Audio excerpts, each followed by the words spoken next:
Good morning, students. Welcome to my new video of class 9, chapter 6, tissue. In this video, I will discuss about the connective tissue. तो सबसे पहले आपने समझना है कि connective tissue क्या होते हैं। तो कनेक्टिव टिश्यू वो टिश्यू होते हैं जिनको जो बॉडी के डिफरेंट पार्ट को जोड़ने का काम करते हैं। They are the binding tissue.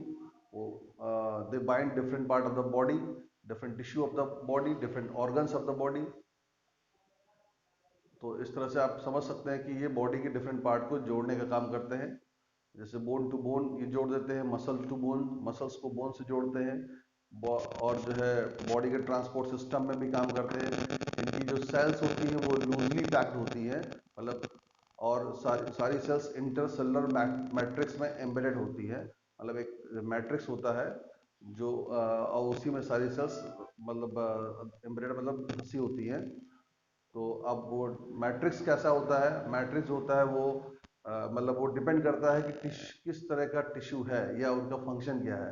जैसे ब्लड भी एक टिश्यू है, तो ब्लड की बात करेंगे तो ब्लड फ्लूइड कनेक्टिव टिश्यू है। बोन भी एक कनेक्टिव टिश्यू है, तो बोन रिजिड होता है। कार्टिलेज की बात करेंगे तो कार्टिलेज भी एक टिश्यू है, लेकिन वो फ्लेक्सिबल होता है in comparison to the bone. तो उसी पे मतलब उसका जो मैट्रिक्स डिपेंड करेगा। मैट्रिक्स जेल की तरह है कि लिक्विड है कि एकदम डेंस है कि सॉलिड है। चलिए देखते हैं डिस्प्ले पे क्या लिखा हुआ है। They are the binding tissue form found in the animal body. Animal body में ये बाइंडिंग टिश्यू होते हैं। They are specialised to connect various body organ with each other. ये बॉडी के डिफरेंट ऑर्गन को एक दूसरे से जोड़ने के लिए स्पेशलाइज्ड होते हैं या विशिष्ट होते हैं। The cells of connective tissue are loosely packed and embedded in an intercellular matrix. तो ये इंटरसेलुलर मैट्रिक्स में सेल्स इनकी धसी होती हैं।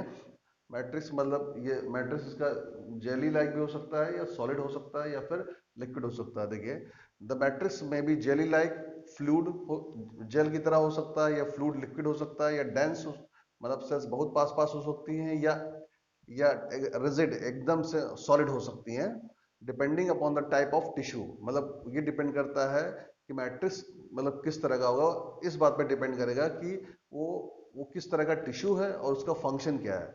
अब बात करेंगे फंक्शन ऑफ कनेक्टिव टिश्यू की। They help in binding of different organs of the body. ये बॉडी के डिफरेंट ऑर्गन्स को बाइंड करते हैं। They connect bone to bone, bones को बोन से जोड़ देंगे, मसल टू बोन जोड़ देंगे, एंड डिफरेंट टिश्यू टुगेदर, एक टिश्यू को दूसरे टिश्यू से जोड़ने का भी काम करते हैं। दे help in transportation of substances. ये सारे जो फंक्शन ये भी आपको अलग अलग समझ में आएंगे। They form skeleton of the body, मतलब बॉडी का कंकाल तंत्र या बॉडी का फ्रेमवर्क बनाते हैं। जैसे कि हमारा स्केलेटन किससे बनता है, बोन से बनता है, कार्टिलेज से बनता है। तो बोन और कार्टिलेज खुद एक कनेक्टिव टिश्यू है।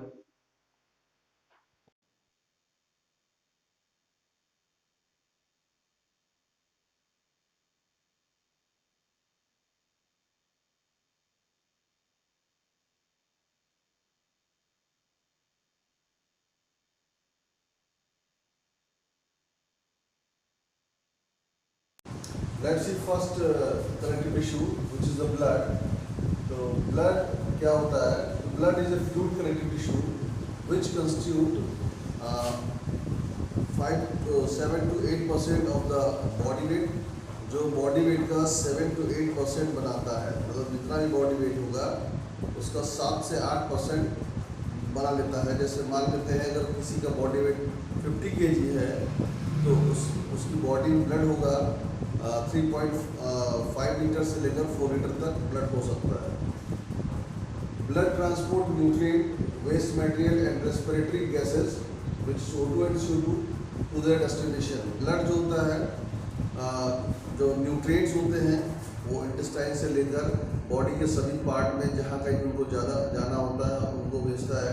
प्लस जो वेस्ट मटेरियल बॉडी में जनरेट होते हैं उनको बॉडी से बाहर निकालने का काम करता है, और साथ में रेस्पिरेटरी गैसेस को उनके डेस्टिनेशन तक भेजता है। रेस्पिरेटरी गैसेस में ऑक्सीजन और कार्बन डाइऑक्साइड आते हैं। फिर blood is made up of a fluid connective tissue called plasma and blood cells. मतलब ब्लड किसका बना होता है, प्लाज्मा का बना होता है और ब्लड सेल्स का बना होता है। तो प्लाज्मा जो होता है वो वाटरी पार्ट होता है, और ब्लड, अभी हमें कंपोनेंट देखना है आपको कि ब्लड किसका बना होता है, प्लाज्मा और ब्लड प्लाज्मा होता है। ब्लड सेल्स तीन तरह की होती हैं, आरबीसी, डब्ल्यूबीसी, प्लेटलेट्स। आरबीसी के कोई टाइप नहीं होते हैं। आरबीसी मतलब रेड ब्लड सेल्स, डब्ल्यूबीसी मतलब white blood cells. Red blood cells इसलिए बोलते हैं क्योंकि इनके पास रेड पिगमेंट हीमोग्लोबिन होता है। और डब्ल्यूबीसी दो तरह की होती है, ग्रेनुलोसाइट और एग्रेनुलोसाइट। ग्रेनुलोसाइट जो डब्ल्यूबीसी होती हैं इनमें कुछ ग्रेन्यूल्स पाए जाते हैं। ये तीन तरह के होते हैं, यूसिनोफिल, बेसोफिल और न्यूट्रोफिल। एक ग्रेनुलोसाइट दो तरह का होता है, मोनोसाइट और lymphocyte. Let's see plasma. Plasma is the watery part of blood and straw coloured, मतलब ये ब्लड का वाटरी पार्ट होता है, मतलब वाटर की तरह दिखाई पड़ता है। एंड स्ट्रा कलर्ड होता है। स्ट्रा मतलब लाइट पेल कलर्ड, स्ट्रा मतलब भूसा होता है। इट कंटेन्स अप्रॉक्सीमेटली 90% वाटर, मतलब इसमें मैक्सिमम वाटर होता है। And remaining part contains plasma protein like albumin, globulin, antibody and fibrinogen. ये सारी प्लाज्मा प्रोटीन है। It constitutes 55% to 60% of blood, मतलब ये ब्लड का 55 से 60% बनाता है। अब ब्लड सेल्स की बात करेंगे तो पहली ब्लड सेल्स है आरबीसी। आरबीसी को इरिथ्रोसाइट भी कहते हैं। It is a disc shaped biconcave cell. Disc समझ रहे होंगे आप, तस्तरी की तरह होता है। और बाइकॉन्केव का मतलब ये होता है कि ऐसी सरफेस जो ऊपर से भी धसी हो और नीचे से भी धसी हो, उसको बाइकॉन्केव कहते हैं। And without nucleus and mitochondria, मतलब इसमें न्यूक्लियस और माइटोकॉन्ड्रिया नहीं होते हैं। It contains red coloured respiratory pigment called haemoglobin. इसमें लाल रंग का रेस्पिरेटरी पिगमेंट होता है जिसे हीमोग्लोबिन कहते हैं, और ये O2 और CO2 का ट्रांसपोर्ट करता है। ये डायग्राम है आरबीसी का, आप देख रहे हैं आरबीसी है, इसमें रेड पिगमेंट हीमोग्लोबिन होता है। देखिए आरबीसी का लाइफ स्पैन देखना है जो कि 120 डेज का होता है, मतलब 120 दिन में आरबीसी मर जाती है, लेकिन दूसरी आरबीसी बनती रहती है। अब हमें डब्ल्यूबीसी देखना है। डब्ल्यूबीसी को व्हाइट ब्लड सेल्स कहते हैं, जिनको ल्यूकोसाइट भी कहते हैं। ये दो तरह के होते हैं, ग्रेनुलोसाइट और एग्रेनुलोसाइट, जो पहले बताया जा चुका है। तो सबसे पहले देखना है ग्रेनुलोसाइट क्या होती हैं। In contains granule in its cytoplasm, मतलब इनके साइटोप्लाज्म में ये पार्टिकल्स होते हैं, इनको ग्रेन्यूल्स कहते हैं। ग्रेन्यूल का केमिकल नेचर क्या होता है, ये होते हैं माइलो परऑक्सीडेज। जो केमिकल होता है उसका नाम है माइलो परऑक्सीडेज, और ये एंटीबैक्टीरियल कंपाउंड जनरेट करते हैं जो बैक्टीरिया के अगेंस्ट काम करते हैं, जैसे कि एसिड हाइड्रोलेज एक एंजाइम है, वो ये इनसे माइलो परऑक्सीडेजेस से जनरेट होता है, बनता है, जो बैक्टीरिया के अगेंस्ट काम करता है। अब ये दो तरह की होती है granulocyte, eosinophil, basophil, neutrophil. Eosinophil को एसिडोफिल कहते हैं। It can be stained by the acidic dye, dye मतलब कलर। तो इसकी स्टेनिंग ये एक एसिडिक डाई से होती है जिसे ईओसिन कहते हैं। इट्स न्यूक्लियस इज बाइलोब्ड, आप देख रहे हैं उसका न्यूक्लियस में दो लोब है, ये बाइलोब न्यूक्लियस है, यानी दो पार्ट में बटा होता है। Life span of eosinophil in the blood stream is 8 to 18 hours, मतलब कोई भी जो ईओसिनोफिल है वो 8 से 18 घंटे ब्लड स्ट्रीम में जिंदा रहती है। लेकिन बॉडी टिश्यू की बात करेंगे तो it can alive for many week, कई हफ्तों तक बॉडी टिश्यू में ये जिंदा रह सकती हैं ईओसिनोफिल। फिर बात करेंगे बेसोफिल की। It can be stained by basic dye, ये बेसिक डाई से स्टेन मतलब कलर की जाती हैं, और उस बेसिक डाई का नाम है हिमेटोजाइलिन। इट्स न्यूक्लियस इज ट्राइलोब, इसका न्यूक्लियस तीन पार्ट में बटा होता है, 1 2 3, ये ट्राइलोब न्यूक्लियस आपको दिख रहा है। It's life span is 60 to 70 hours, 60 से 70 घंटे जिंदा रहती हैं। फिर बात करेंगे न्यूट्रोफिल की। It neither be stained by acidic nor by basic dye, ना तो ये एसिडिक डाई से स्टेन होती है ना ही बेसिक डाई से स्टेन होती है।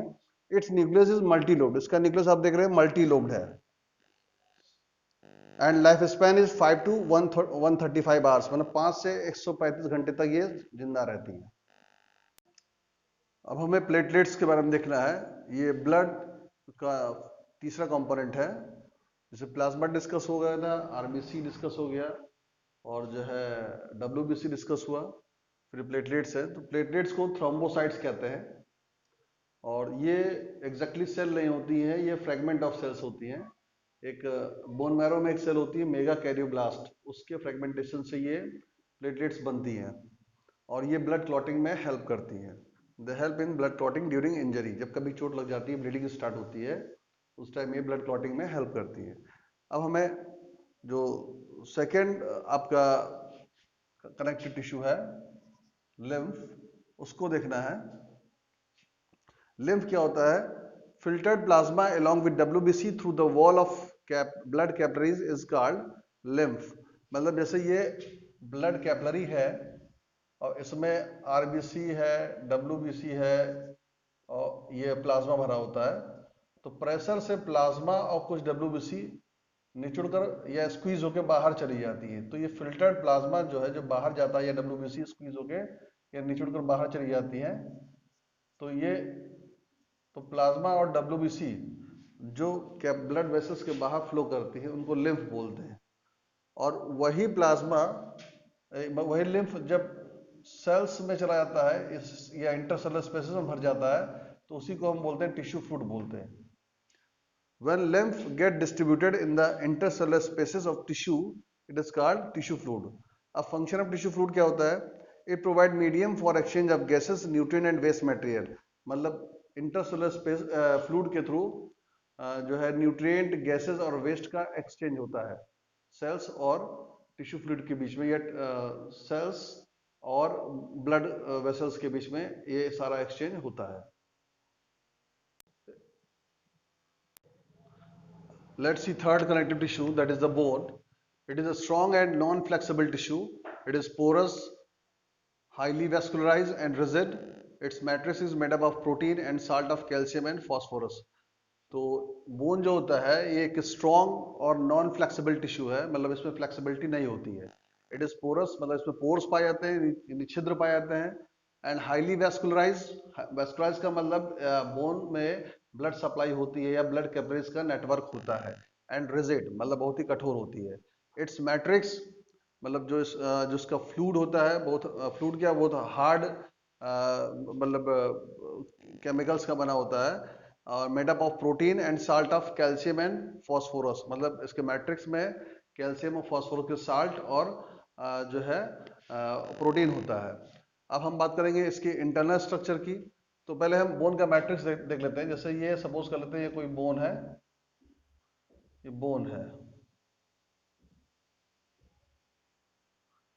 तो अब बोला गया बोन जो होती है वो हॉलो होती है। तो ये हॉलो बोन है, मान लीजिए।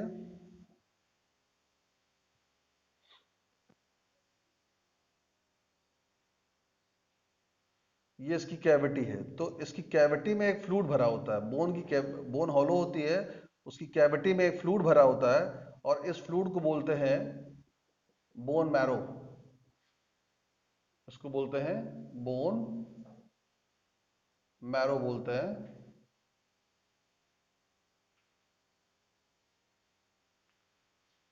अब हम बात करेंगे इसके मैट्रिक्स की। तो ये जो इसकी बोन की बॉडी होती है, बोन मैरो हॉलो होती है, जिसकी मेन बॉडी होती है ये, इसके अंदर कैल्शियम और फास्फोरस के साल्ट होते हैं प्लस प्रोटीन होते हैं। कैल्शियम, फास्फोरस, साल्ट और प्रोटीन, ये इसका मैट्रिक्स है। इसे बोलेंगे बोन मैट्रिक्स। इसका बना होता है कैल्शियम और फास्फोरस के साल्ट से बना होता है, और प्रोटीन से बना होता है। अब बोन के चारों ओर एक कनेक्टिव टिश्यू की कवरिंग होती है, उसे बोलते हैं पेरियोस्टियम। ये पेरियोस्टियम उन सरफेस पे नहीं होता जहां पर बोन से मसल्स जुड़ती हैं। क्या लिखा है? A layer of vascular connective tissue surrounding surrounding the bone, sorry, ये surrounding the bone except at the surface of joint. जहां पे बोन टू बोन जुड़ती है या मसल टू बोन जुड़ती है, उस जगह पे पेरियोस्टियम या ये कवरिंग नहीं होती है। अब बात करेंगे एंडोस्टियम की। तो ए layer of vascular connective tissue that lines the inner surface of the bone cavity. ये बोन कैविटी है। बोन कैविटी को लाइन करने वाली जो लेयर है, इस लेयर को एंडोस्टियम कहते हैं। ये एंडोस्टियम हो गई, और अंदर जो फ्लूइड भरा है उसे बोन मैरो बोलते हैं। तो ये इसकी इंटरनल स्ट्रक्चर हो गई। लेकिन नेक्स्ट स्लाइड में हम डिस्कस करेंगे इसके मैट्रिक्स में कुछ वर्टिकल कैनाल्स पाई जाती हैं, उनको हैवर्शियन कैनाल बोलते हैं। तो डायग्राम के थ्रू आपको दिखाएंगे।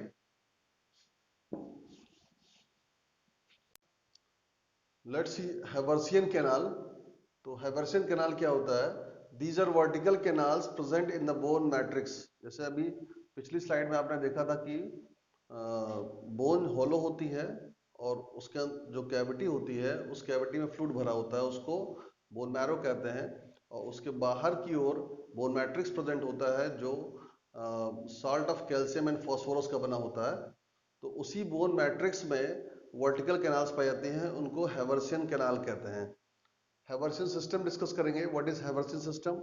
Each Haversian canal is surrounded by concentric ring of osteocyte और बोन सेल। तो कैनाल और उसके चारों ओर ऑस्टियोसाइट्स की रिंग्स पाई जाती हैं, तो उनको मिलाकर हैवर्सियन सिस्टम कहते हैं। अब लैकुना क्या होता है?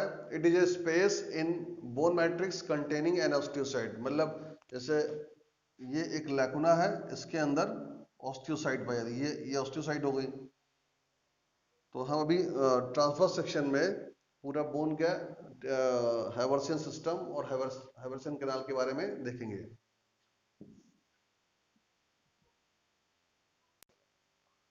Let's see transverse section of bone. ये बोन की ट्रांसवर्स सेक्शन है। अब ट्रांसवर्स सेक्शन क्या होता है ये समझ लें आप। जैसे किसी स्ट्रक्चर को आप हॉरिजॉन्टली काट देते हैं, सपोज कर लिए मार्कर है, तो मार्कर को जब हॉरिजॉन्टल काटेंगे उसकी स्लाइसेस निकालते हैं, तो जो है आपके सामने हर स्लाइस का जो व्यू आएगा वो इस तरह आएगा। जैसे ये पेन की बॉडी, मार्कर की बॉडी, और ये हो गई ये अंदर जो रिफिल पड़ी है उसकी बॉडी। तो उसी तरीके से यहाँ पे बोन का एक सेक्शन काटा गया है और ये आपको इंटरनल स्ट्रक्चर शो करने के लिए।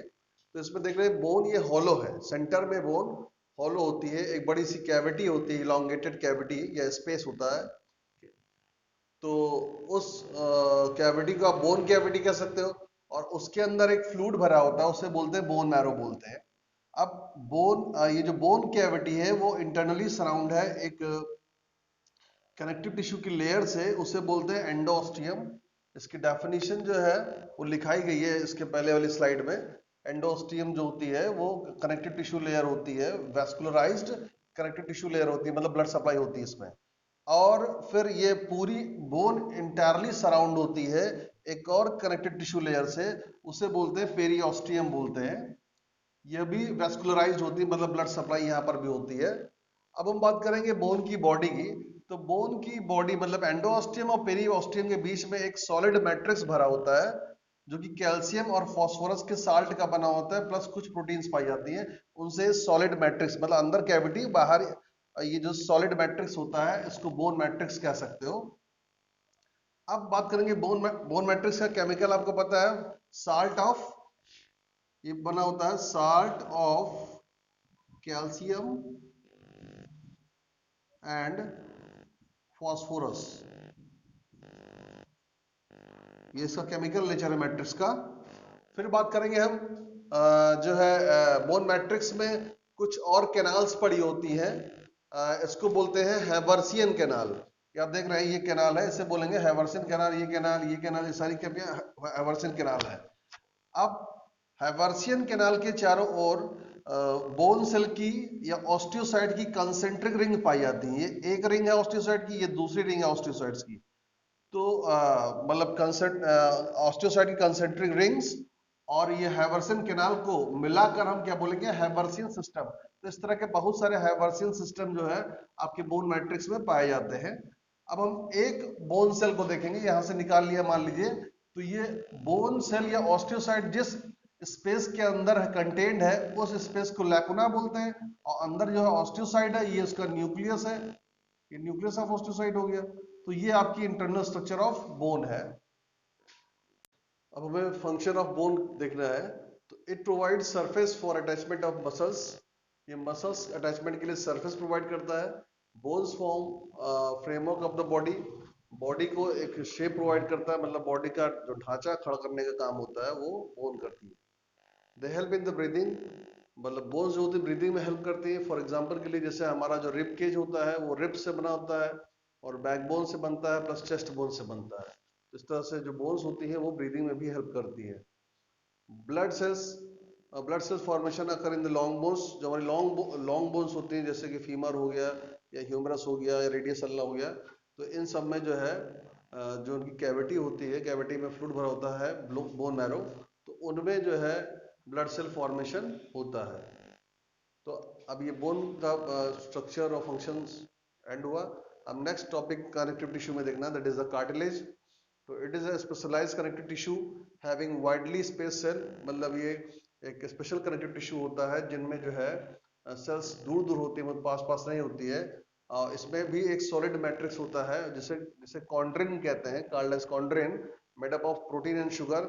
इसका मैट्रिक्स जो होता है प्रोटीन और शुगर का बना होता है, जबकि बोन का मैट्रिक्स जो होता है वो salt of calcium and phosphorus का बना होता है, साथ में प्रोटीन होती है। Cells of cartilage are called chondrocyte, इनकी सेल्स को कॉन्ड्रोसाइट कहते हैं। More than one chondrocytes are present in the lacuna of cartilage. जैसे बोन में लैकुना होता है, बोन के मैट्रिक्स में, वैसे कार्टिलेज के मैट्रिक्स में भी लैकुना होता है।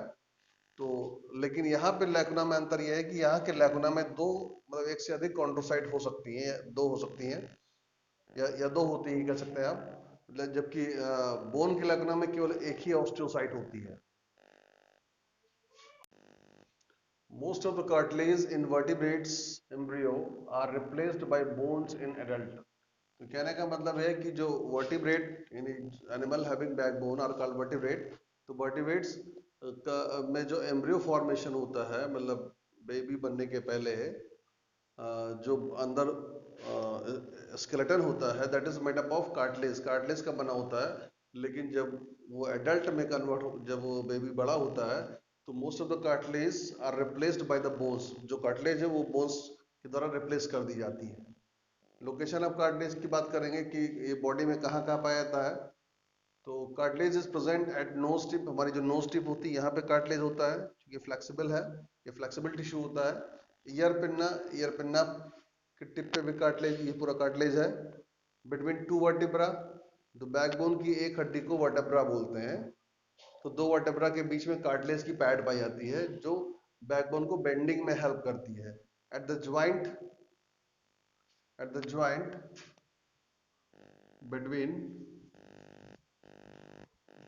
between टू बोन्स, दो बोन्स के बीच की ज्वाइंट में भी पाया जाता है। ट्रैकिया, मतलब आप जो विंड पाइप होती है यहाँ पर भी कार्टिलेज पाया जाता है। एंड लैरिंग्स, मतलब साउंड बॉक्स, ये साउंड बॉक्स भी आपका 9 कार्टिलेज का बना होता है जिससे साउंड जनरेट होती है। फंक्शन ऑफ कार्टिलेज की बात करेंगे, it provide smoothness to bones at the joint, मतलब दो बोन्स के ज्वाइंट के बीच में भी कार्टिलेज प्रेजेंट होता है जो कि फ्रिक्शन को रिड्यूस करता है। फिर it help in bending of backbone, backbone के मुड़ने में हेल्प करता है, पहले बताया गया था आपको। कार्टिलेज की पैड पाई जाती है वर्टेब्रास के बीच में।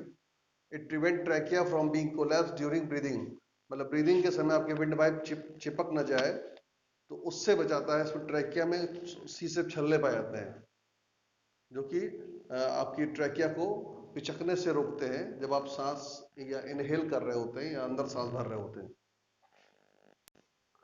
Let's see next connective tissue, which is the tendon.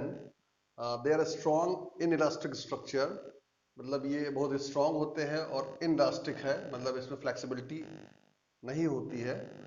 Which join skeletal muscles to bone. skeletal muscles वो मसल्स होती हैं जो हमारे बोन से अटैच होती है और मूवमेंट में, बॉडी के मूवमेंट में हेल्प करती है। And made up of collagen fibres, ये वाइट फाइबर्स होते हैं जो लिगामेंट्स में प्रेजेंट होते हैं और टेंडन्स में भी प्रेजेंट होते हैं। तो ये आप देख रहे हैं, ये बोन है और बोन ही आपका स्केलेटल सिस्टम या बॉडी का फ्रेमवर्क बनाता है या ढांचा तैयार करता है। ये मसल्स है और मसल्स के एंड पे ये जुड़ा हुआ टेंडन है। तो ये इनिला।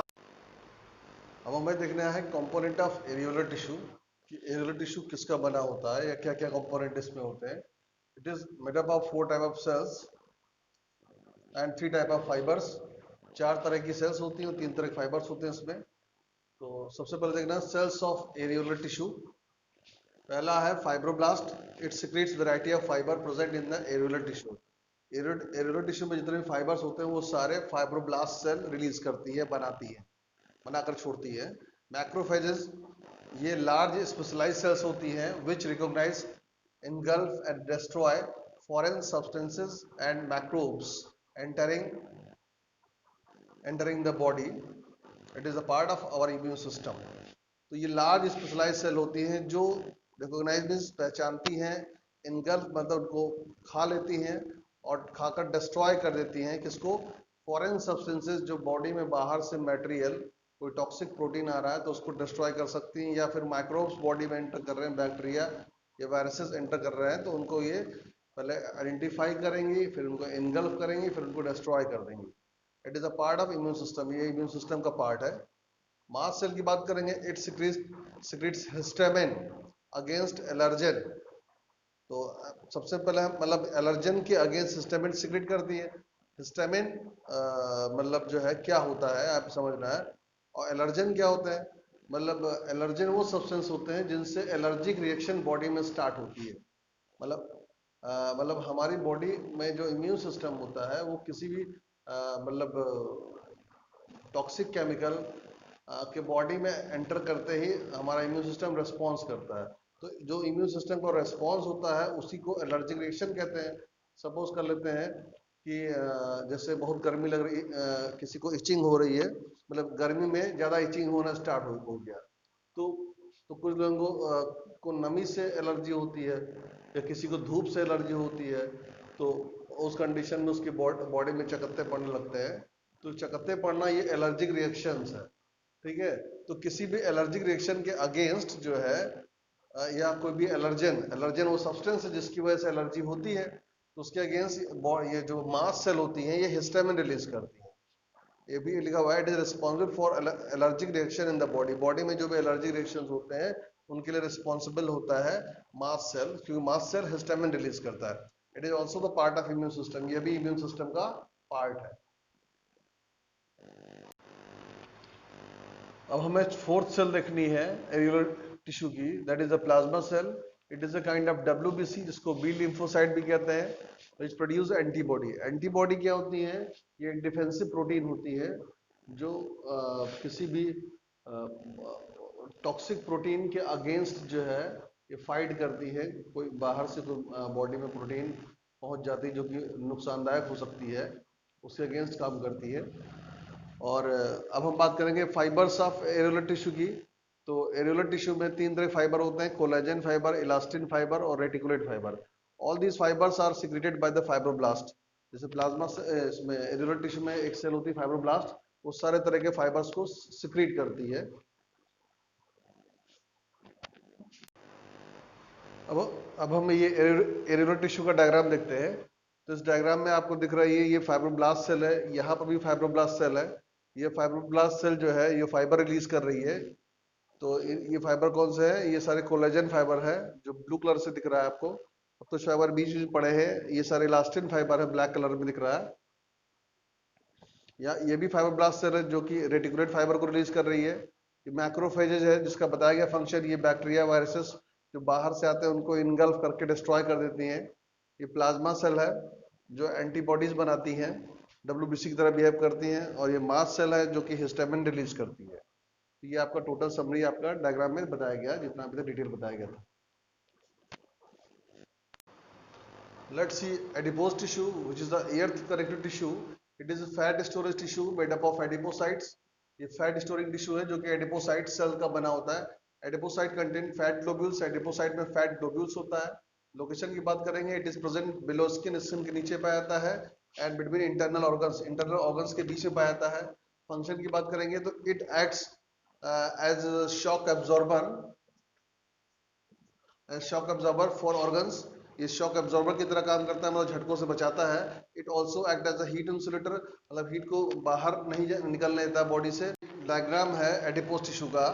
इसमें आप देख रहे हैं कि ये सारी एडिपोसाइट सेल्स है, और एडिपोसाइट सेल्स में आप देख रहे हो कि ये एक फैट ग्लोब्यूल दिख रहा है, और इसमें एक न्यूक्लियस दिख रहा है जो कि साइड में है, क्योंकि पूरा एरिया एडिपोसाइट का वो फैट ग्लोब्यूल द्वारा ऑक्यूपाई कर लिया गया है. तो ये पूरा एडिपोस टिश्यू का डायग्राम है. तो अब आपका ये कनेक्टिव टिश्यू का टॉपिक कंप्लीट हो गया, और नेक्स्ट वीडियो में हम डिस्कस करेंगे मसल्स, मस्कुलर टिश्यू और नर्वस टिश्यू के बारे में. Till then, good bye, have a great day.